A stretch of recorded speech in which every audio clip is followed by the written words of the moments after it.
redelite mängimine. Võtke omale harjutamiseks mõni selle MIDI klaveriga klass ja harjutage metronoomiga.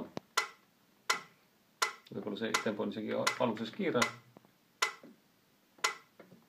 Tempo 60. 3 ja.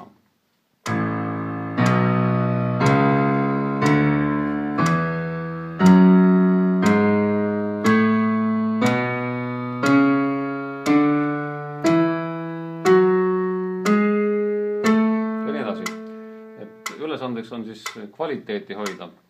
Sõrmed vajutavad klahve võimalikult täpselt korraga, pluss lisaks, et koos metronoomiga.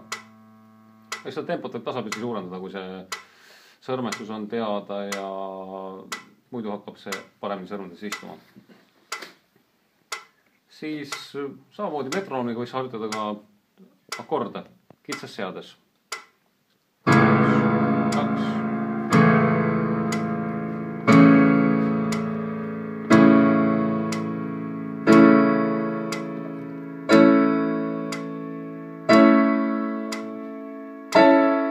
Kas 2 või 4 oktavit, suurt vahet ei olegi.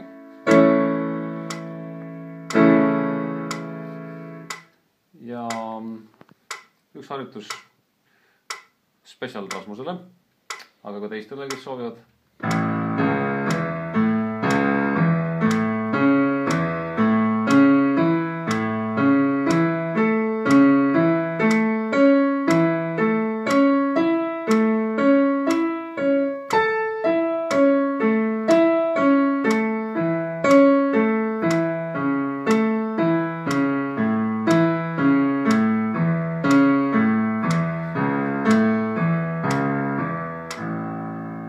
Samamoodi jälle sõrmed võimalikult koos ja hoida seda kvaliteeti.